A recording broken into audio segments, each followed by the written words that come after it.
semantik. Faridah Nazir et al. 2014 menjelaskan keutuhan semantik sebagai hubungan yang wujud antara bahagian-bahagian wacana.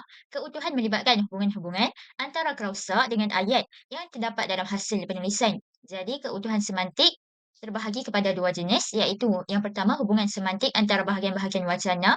Hubungan ini merupakan hubungan yang melibatkan antara klausa atau ayat sahaja.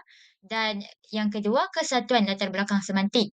Keutuhan jenis ini merujuk kepada kesatuan melibatkan latar belakang yang terdiri daripada kesatuan topik, hubungan sosial, kesatuan idea penulis dan jenis media penyampaian. Jadi berdasarkan analisis artikel yang telah dibuat, keutuhan semantik di keempat-empat jurnal mempunyai peratus sebanyak. Yang pertama, artikel pertama 19%, artikel kedua 20%, artikel ketiga 32% dan artikel keempat 27%.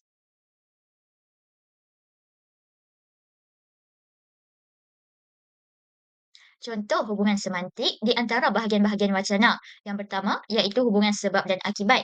Sebagai contoh, menurut Harun, sudah tentu tidak lengkap dalam memahami ajaran Islam jika hanya mengetahui beberapa ajaran Islam saja. Dan akibatnya, hal inilah yang akan membawa seseorang kepada pengetahuan keagamaan menjadi sempit. Yang kedua, hubungan sebab dan tujuan. Kepimpinan perlu mencakupi prinsip akidah, keadilan, syura, ihsan, pembinaan insan, amal jama'i dan syariat Islam. Tujuannya, ia bertujuan untuk mencapai matlamat dan objektif sesebuah organisasi yang selari dengan kehendak syarak. Yang ketiga, hubungan sebab dan hasil. Sebagai contohnya, pemantauan bacaan secara tasmek dikatakan agak sukar untuk dilaksanakan kerana apabila guru berusaha menghubungi murid melalui panggilan telefon, mesej, aplikasi WhatsApp dan Telegram, hasilnya sambutan atau respon yang ditunjukkan dari pelajar adalah kurang memuaskan, adalah kurang memberangsangkan. Jenis yang keempat iaitu hubungan sebab dan kesimpulan. Sebagai contohnya, proses pengajaran dan pembelajaran yang menggunakan teknologi dan berbentuk pengajaran interaktif lebih diminati murid kerana pembelajaran interaktif tersebut bersifat kreatif, inovasi dan menarik, malah boleh diakses di mana-mana sahaja. Jenis yang kelima, hubungan memperkuat isi. Sebagai contohnya, perwatakan anak murid pula sangat sederhana. Sangat bersederhana, cukup hanya sekadar mengenakan pakaian tradisional orang Melayu, kain sarung dan serban putih di kepala. Seterusnya, contoh hubungan semantik dari segi konteks atau latar wacana yang terbahagi kepada tiga. Yang pertama, kesatuan tajuk atau topik sebagai contoh dia. Metod pengajarannya juga mudah, iaitu pelajar-pelajar bersila menghadap tuan guru dengan berbekalkan naskah teks tradisional, bertuliskan bertulisan Melayu Jawi dan bahasa Arab di tangan. Para pelajar akan mendengar dan mencatat syarahan yang disampaikan oleh tuan guru di dalam kuliahnya. Yang kedua, hubungan sosial antara penutur dan pendengar, tetapi saya mendapati bahawa tiada di dalam keempat-empat artikel. Dan jenis yang ketiga, latar bahasa yang bersesuaian, iaitu laras bahasa iklan. Walaupun ayat-ayatnya diucapkan secara terputus-putus, tetapi kita dapat memahaminya dan dapat menganggapnya sebagai wacana kerana itu adalah cara penyampaiannya.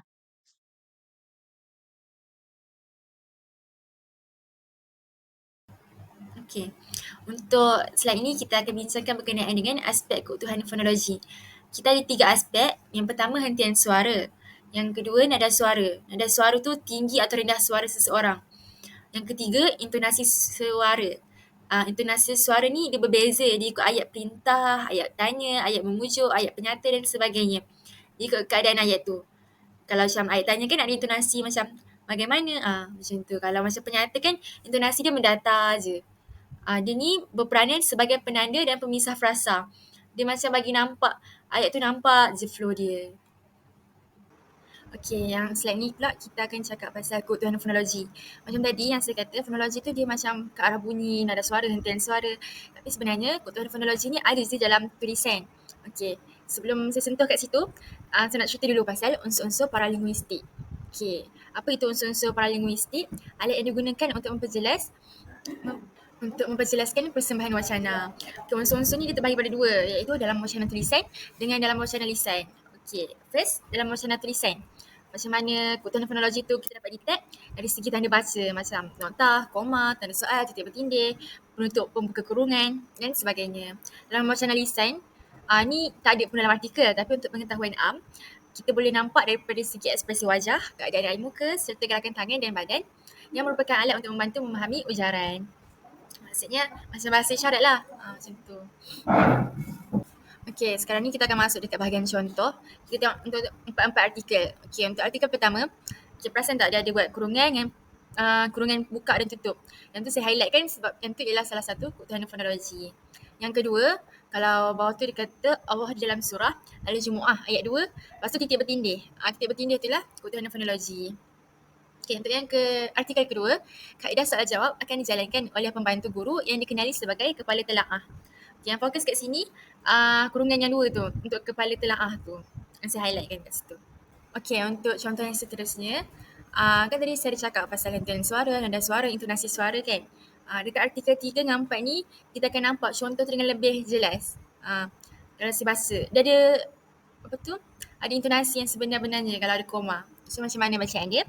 Berikutan pernyataan tersebut, walaupun sekolah telah menyediakan makmal komputer, bilik ICT dan sebagainya, tetapi kemudahan tersebut adalah terhad di mana penggunaan untuk pengajaran dan pembelajaran di dalam bilik tersebut perlu dirujuk kepada jadual penggunaan yang perlu dikongsi oleh semua pelajar dalam sesebuah sekolah. Kalau perasan, artikel ni koma-koma tu untuk bagi nampak ayat tu ada intonasi. Dia jadi nampak lagi teguh lah ayat tu kukuh macam tu. Untuk contoh keempat, contoh artikel keempat. Ayat first, bolehkah akal mengetahui apa yang baik dan yang buruk? Tanda soal kat situ. Yang tu ialah keutamaan fonologi. Kita terperasan dia ada cara bunyi soal. So kita fokus balik apa tu masuk fonologi. Kan fonologi kan kita akan, bila terbahasa tu kita boleh ada intonasi. Dia macam bagi nampak ayat tu lagi elok lah. Contoh kedua, hal ini telah diperingkat dalam bukunya yang berjudul Islam Rasional. Beliau mengungkapkan bahawa Al-Quran maupun Sunnah keduanya menempatkan akal ke tempat yang tinggi. Keutamaan fonologi yang nampak kat sini, pembuka dan penutup kurungan tu. Okay.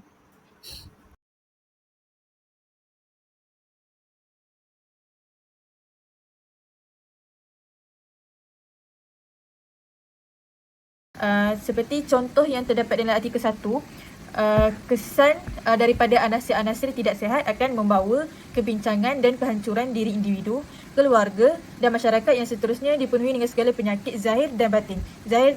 Perkataan zahir, lepas tu batin tu dia berlawanan. Zahir adalah zahir yang kita nampak dan batin adalah apa yang kita tak nampak. Okey, seterusnya dalam artikel kedua, contoh yang terdapat dalam artikel kedua, hal tuju utama pengajar Islam adalah untuk membangunkan manusia yang syumul dan seimbang antara lahiriah dan rohaniah. Lahiriah bermaksud fizikal, rohaniah bermaksud spiritual. Dua perkataan tu dia berbeza makna. Itu adalah antara contoh anonim yang terdapat dalam artikel yang kumpulan kami kaji. Contoh yang terdapat dalam artikel 1, daerah Mu'alim diisytiharkan pada 2016 sebagai daerah baharu meliputi 3 mukim iaitu Slim, Ulu Bernam Barat dan Ulu Bernam Timur. Di sini makna umum ialah daerah Mu'alim. Daerah Mu'alim tu makna umum, manakala makna khususnya adalah Slim, Ulu Bernam Barat dan Ulu Bernam Timur. Ketiga ni yang terdapat, ketiga makna khusus ni bermakna daerah Mu'alim. Maknanya bila kita cakap daerah Mu'alim tu dia umum, secara umum. Di dalam daerah Mu'alim tu ada pula mukim dia. Mukim dia ada 3. 3 tu adalah makna khusus. Seperti contoh yang terdapat dalam artikel, iaitu artikel kedua, pakaian tradisional orang Melayu, kain sarung dan serban putih di kepala. Manakala di dalam artikel ketiga, pembelajaran amali secara praktikal seperti amali solat, mengambil wuduk, tayamum, solat jenazah dan lain-lain. Di sini pembelajaran amali tu pembelajaran amali tu, kalau kita cakap pembelajaran amali tu apa? Di situ dia bagi tahu amali solat, mengambil wuduk, tayamum, solat jenazah dan lain-lain. Maknanya kalau kat sini bila kita cakap satu benda tu, benda yang lain tu dia sama seperti makna yang kita nak cakap mula tadi lah. Maknanya pembelajaran amali tu, pembelajaran amali tu adalah amali solat semua tu. Contohnya macam kalau kita cakap tentang pakaian tradisional orang Melayu. Pakaian tradisional orang Melayu ada banyak. Contohnya baju kurung, baju Melayu semua tu. Itu kolokasi. Sebabnya baju kurung, baju Melayu, consang semua tu dia dikategorikan dalam pakaian tradisional orang Melayu. Ketiga pula, contoh dia, terdapat sebilangan daripada mereka yang tidak mampu mengakses internet dengan stabil. Keadaan ini berlaku apabila capaian internet sukar diakses di kawasan tertentu. Di sini dia punya sinonim tu adalah perkataan mengakses dengan diakses. Dia daripada kata dasar akses. Cuma lain dia imbuhan dia. Yang satu yang lagi satu di. Mengakses, diakses. Itu dia punya sinonim. Contohnya di dalam artikel 1, berdasarkan perspektif Islam, kepimpinan hendaklah berlandaskan Al-Quran dan As-Sunnah sebagai panduan utama. Kepimpinan juga seharusnya mempunyai peranan bitara, iaitu membimbing orang lain ke arah kebaikan. Okey, kat sini dia menggunakan perkataan kepimpinan tu secara berulang. Dalam ayat yang pertama digunakan pimpinan, dalam ayat yang kedua diguna lagi kepimpinan. Di situ maksud dia pengulangan lah, sebab dia tak ubah pun perkataan kepimpinan tu, dia tak ada tambah imbuhan semua, dia sama je, tak ubah maksud semua, dia still bercakap tentang kepimpinan. Okey.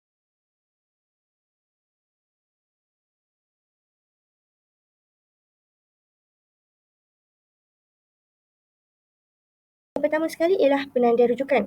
Penanda rujukan ialah kata ganti nama diri orang, iaitu yang pertama, kedua dan ketiga, dan juga kata ganti nama tunjuk.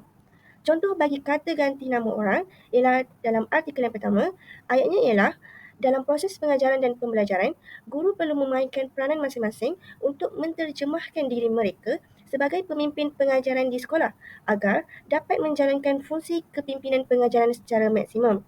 Seperti yang kita dapat lihat, mereka ini ialah kata ganti nama orang yang ketiga dan mereka ini merujuk kepada guru. Seterusnya ialah contoh kata ganti nama tunjuk, iaitu dalam artikel yang kedua, ayatnya ialah bahagian yang terbuka itu ialah untuk guru. Itu ialah kata ganti nama tunjuk. Ayat yang kedua ialah pengajian yang wujud di institusi ini turut sinonim dengan alim ulama dalam kalangan orang Melayu dan kemasyhuran sistem pondok kebiasaannya adalah melalui pondok naungan mereka sebagai tempat kelahiran dan berbakti. Ini juga ialah kata ganti nama tunjuk. Seterusnya ialah penanda pergantian. Penanda pergantian ialah proses menggantikan perkataan atau frasa dengan kata nama, kata kerja atau klausa lain. Contoh bagi kata nama ialah dalam ayat yang dipetik dalam artikel yang pertama, iaitu Falsafah Pendidikan Kebangsaan (FPK) secara tersurat memberi penumbuhan terhadap dasar pendidikan untuk melahirkan insan yang baik, menyeluruh dan bersepadu dari segi jasmani, emosi, rohani dan intelek. Nilai murni akhlak dan moral merupakan tunjang kepada tercapainya matlamat melahirkan insan seimbang seperti yang digariskan oleh FPK. Okey, seperti yang kita dapat lihat dalam ayat ini, penulis artikel ini menulis FPK sebagai ganti kepada falsafah pendidikan kebangsaan. Yang ketiga ialah penanda elipsis. Elipsis ialah unsur pelenyapan untuk mengelakkan pengulangan maklumat dalam ayat seterusnya. Elipsis digunakan dengan menggugurkan perkataan atau frasa yang telah diketahui oleh pembaca. Contohnya dalam artikel yang ketiga, iaitu selain daripada cabaran-cabaran dan isu yang didapati daripada pembelajaran atas talian yang dijalankan sepenuhnya dalam masa pandemik ini, terdapat kelebihan yang diperolehi kepada murid, guru pendidikan Islam dan sektor pendidikan Islam kini. Antara kelebihan yang diperolehi ialah menjadikan pengajaran guru dan pembelajaran murid membentuk suatu perisian yang melibatkan elemen pendidikan yang interaktif. Seperti yang kita dapat lihat dalam ayat ini, penulis menulis terdapat kelebihan yang diperolehi kepada murid, guru pendidikan Islam dan sektor pendidikan Islam kini. Namun, ayat seterusnya penulis menggugurkan ayat kepada murid, guru pendidikan Islam dan sektor pendidikan Islam kini untuk mengelakkan berlakunya pengulangan. Dan ayat ini juga telah diketahui oleh pembaca. Jadi penulis hanya menulis ayat antara kelebihan yang diperolehi sahaja. Yang keempat ialah penanda penghubung. Penanda penghubung berfungsi untuk menjalinkan perkataan dengan perkataan, frasa dengan frasa, klausa dengan klausa dan ayat dengan ayat. Terdapat 6 jenis kata hubung. Yang pertama ialah penghuraian, Yang kedua ialah pengembangan idea. Yang ketiga ialah penambahan. Yang keempat ialah tentangan. Yang kelima, penghubung musabab. Dan yang akhir sekali ialah penghubung tempoh. Jenis kata hubung yang pertama ialah penghuraian. Contohnya ialah dalam artikel yang ketiga, ayatnya ialah seterusnya, kelebihan yang didapati hasil dari pembelajaran atas talian kepada guru pendidikan Islam dan sektor pendidikan Islam ialah penghasilan bahan-bahan interaktif bagi bahan pengajaran guru dalam skala yang banyak. Seterusnya ialah seterusnya merupakan kata hubung bagi penghuraian. Contoh lain ialah selain itu dan juga sebaliknya. Jenis kata hubung yang kedua ialah pengembangan idea. Contohnya ialah dalam artikel yang kedua, ayatnya ialah kebiasaan guru menggunakan sepenuh masa dengan memberi kuliah tanpa ruang dan masa untuk soal jawab.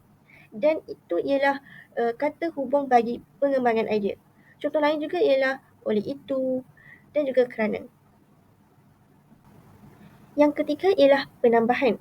Contohnya ialah dalam artikel yang keempat, iaitu selanjutnya, dia melanjutkan sekolahnya dan masuk ke Modern Islamic Grade School MIK di Bukit Tinggi. Selanjutnya itu ialah kata hubung bagi penambahan. Contoh lain ialah sebelum, selepas, kemudian dan juga ketika itu. Yang keempat ialah tentangan. Contohnya dalam artikel pertama iaitu, namun penguasaan pelajar tidak bermakna hanya dengan grade peperiksaan, tetapi perlu selari dengan nilai dan akhlak Islamiah. Contoh lain selain daripada namun dan juga tetapi ialah walau bagaimanapun. Jenis kata hubung yang kelima ialah penghubung musabab. Contohnya ialah dalam artikel yang kedua, ayatnya ialah Universiti Islam merupakan institut pengajian tinggi Islam yang berbeza dengan yang lain kerana ianya lebih menekankan kepada teras keagamaan. Kerana ini merupakan kata hubung bagi penghubung musabab. Selain daripada kerana, contoh lain juga ialah oleh sebab. Yang keenam ialah penghubung tempoh. Contohnya ialah dalam artikel yang keempat, kita dapat lihat dalam petikan dalam artikel 4 ini, terdapat perkataan pertama, kedua dan juga ketiga. Selain daripada pertama, kedua dan ketiga juga, kata hubung bagi penghubung tempoh juga ialah kemudian. Bagi koheren, apakah koheren ni? Koheren ni apa? Macam mana kita nak kenal pasti koheren dalam sebuah penulisan akademik? Okey, koheren dalam penulisan akademik dia bersifat subjektif yang perlu dilihat secara menyeluruh. Secara mudahnya pembaca dapat mengenal pasti penulisan itu mempunyai tahap kejelasan yang baik melalui koheren dalam penulisan. Nak kena pasti koheren ni dia kita menentukan isi sokongan berkait antara satu sama lain, mengeluarkan isi yang tidak menyokong isi utama, memastikan semua isi sokongan adalah berkait dengan isi utama yang dinyatakan dalam ayat topik dan menyusun isi secara logik. Maknanya koheren ni dia seperti kohesi, dia menggunakan penanda wacana dan sebagainya, tapi koheren ni dia tak gunakan penanda wacana. Dia still cakap pasal benda tu. Boleh jadi dia masih bercakap tentang benda tu ataupun dia cakap tentang benda lain, macam tu lah. Tapi dia mengikut turutan cara disusun tu ada isi dia, lepas ada sokongan, ada contoh benda semua.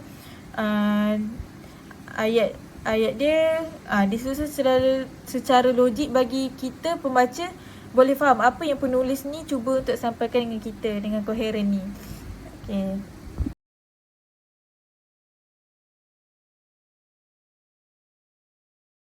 Yang seterusnya, tajuk kohesi. Kohesi merupakan hubungan antara bahagian dalam teks dengan menggunakan penanda wacana yang sesuai.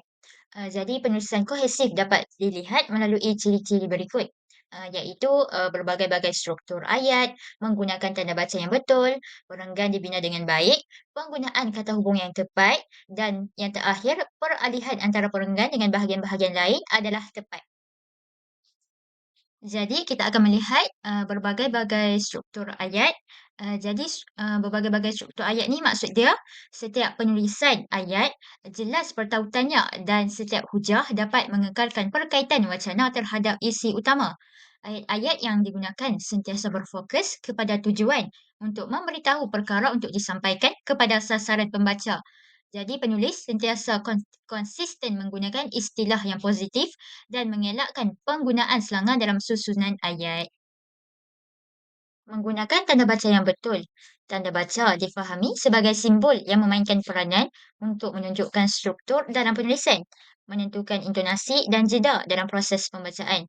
Jadi, penulisan yang kohesif dapat dilihat melalui penggunaan tanda baca seperti tanda noktah, koma, tanda seru, tanda soal, tanda tanya, tanda elipsis dan sebagainya yang digarap dengan baik. Sebagai contohnya, di dalam artikel yang kami telah analisis, iaitu kami terdapat bahawa adanya tanda koma, tanda pembuka kata dan tanda noktah. Seterusnya, iaitu perenggan dibina dengan baik. Penulisan akademik yang kohesif menunjukkan pengembangan idea yang baik melibatkan perenggan pendahuluan atau pengenalan, perenggan isi dan perenggan penutup. Jadi di dalam artikel yang kami analisis, kami mendapati bahawa artikel yang kedua mempunyai pengenalan, isi dan kesimpulan. Seterusnya, penggunaan kata hubung yang tepat. Kata hubung ialah perkataan atau frasa yang digunakan untuk menggabungkan perkataan dengan perkataan, rangkai kata dengan rangkai kata atau ayat dengan ayat. Penggunaan penanda wacana yang sesuai seharusnya digunakan untuk menunjukkan peralihan atau kesinambungan daripada satu perenggan kepada perenggan yang lain. Jadi, contoh yang kami dapat di dalam artikel yang kami analisis, iaitu oleh itu, hal ini kerana, bukan itu sahaja dan bahkan mereka juga. Yang seterusnya, peralihan antara perenggan dengan bahagian-bahagian lain adalah tepat. Jadi, penulisan menunjukkan peralihan perenggan yang baik dan dapat mengekalkan kesepaduan, pautan, turutan dan kesinambungan dengan bahagian yang lain. Peralihan yang baik menjadikan penulisan yang dihasilkan sebagai satu karya yang teguh binaannya dan kemas strukturnya.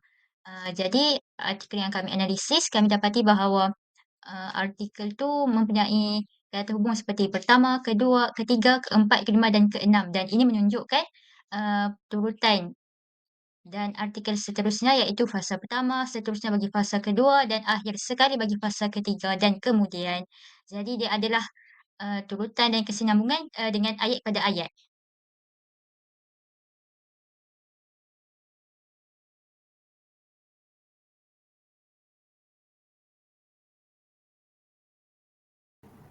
Seterusnya ialah contoh rujukan dan kesalahannya. Yang pertama sekali ialah rujukan iaitu jurnal dalam artikel yang ketiga. Seperti yang kita dapat lihat, rujukan ini mempunyai kesalahan di mana volumenya tidak dicondongkan. Mengikut APA 7, nama jurnal dan juga volume perlulah dicondongkan, bukan nama jurnal sahaja. Yang kedua ialah rujukan buku dalam artikel yang kedua. Dalam rujukan ini terdapat kesalahan iaitu di mana penulis ini meletakkan nama negeri iaitu Kuala Lumpur. Berdasarkan APA 7, penulis tidak perlu meletakkan nama negeri, hanya meletakkan nama penerbit sahaja iaitu Dewan Bahasa dan Pustaka. Dan yang ketiga ialah daripada rujukan tesis dari artikel yang pertama. Rujukan ini mempunyai kesalahan di mana ia tidak meletakkan kurungan sebelum dan selepas tahun dan juga ia tidak mencondongkan tajuk tesis. Berdasarkan APA 7, tajuk tesis perlulah dicondongkan.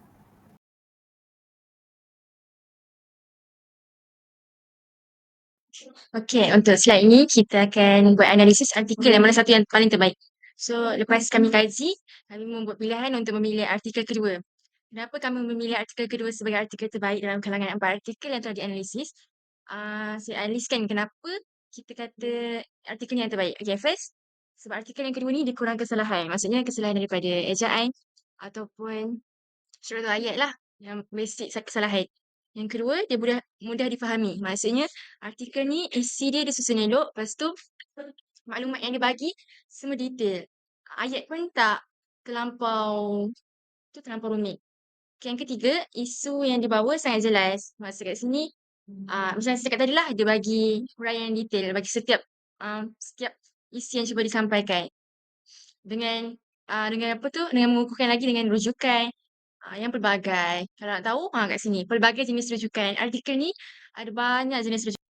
Okey, saya nak cerita rujukannya ada 8 jenis, iaitu buku, jurnal, prosiding, terbitan kerajaan, kertas kerja, majalah, tesis dan berita. Nampak tak? Pelbagai kat situ. Okey. Okey, untuk slide tadi kita dah cerita apa tu satu artikel yang terbaik kan? Sekarang ni kita nak tengok kelemahan artikel lain. Bukanlah kelemahan yang teruk sangat pun, cuma kekurangan sikit lah. Kita mulakan dengan artikel pertama. Artikel pertama tu tidak meletakkan tanda koma. Nampak tak kat situ? Di samping itu sepatutnya ada koma. Koma tu kita faham kebutuhan fonologi. Dia tak apply kat ayat tu lah. Okay, yang kedua, salah format rujukan. Okey, untuk rujukan tu, nampak tak? Bernama titik 2016. Sepatutnya kita kena buat kurungan 2016 tutup kurungan. Tu salah benda basic tu lah. Okey, artikel kedua. Kesalahan dia tiada tanda noktah di akhir ayat. Salah huruf besar. Mesti kita tahu ayat negara tu kata okey, macam kita tahu negara tu kata am. So kita kena letak N tu kecil. Lepas tu negara tu sebenarnya dekat ayat, hujung ayat. So kena letak titik dekat ujung. Okey, untuk artikel ketiga, kekurangan kebutuhan leksikal. Kenapa kita kata kurang? Sebab peratus dia 9% sahaja berbanding dengan peratus yang lain. Kat sini saya tak dapat tunjuk, tapi nanti kita akan tengok dekat slide analisis. Dekat situ kita boleh perasan yang artikel 3 ni leksikal dia 9 and yang lain tu banyak. So dia macam tak seimbang kat situ. Yang kedua, rujukan hanya 3 jenis iaitu laman web, jurnal dan berita. Tak pelbagai lah. Macam tu. Sebenarnya artikel 4 pun kekurangan kepelbagaian jenis rujukan juga sebab ada 2 je. Kita tak state kat sini tapi ada buku dengan jurnal je untuk artikel 4. So itulah kelemahan dia.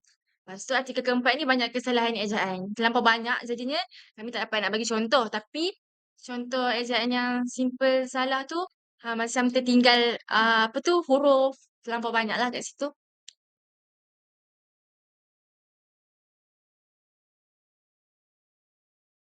Okey, ni untuk cadangan penambahbaikan. Penulis perlu peka dengan format APA7. Contohnya peka macam mana? Peka daripada segi penulisan rujukan. Masuk dalam, listkan daripada abjad A sampai Z. Lepas tu macam perkataan tu kena 1.5. Kena justify lah bagi elok. Bagi nampak seragam dengan APA7. Yang kedua, penulis perlu memperbanyakkan jenis rujukan. Nak banyak jenis-jenis rujukan ni bukan sebab apa. Sebab kalau sikit dia tak nampak artikel tu lagi menarik and kadang-kadang huraian tu kurang. Kalau banyak kan lagi bagus. Macam contoh yang tadi saya bagi tahu, yang kita pilih artikel kedua tu. Sebab apa? Sebab rujukan dia terlampau banyak. So dia bagi detail setiap satu perkara. Okey, yang ketiga, penulis perlu melakukan semakan semula supaya kesalahan ejaan dapat dikurangkan. Macam kita boleh tengok, dekat artikel 4 tadi, dia banyak sangat kesalahan. Artikel 2 pun ada kesalahan. Mungkin sebab ada kesalahan teknikal ataupun kealpaan diri sendirilah tak perasan untuk siap semula.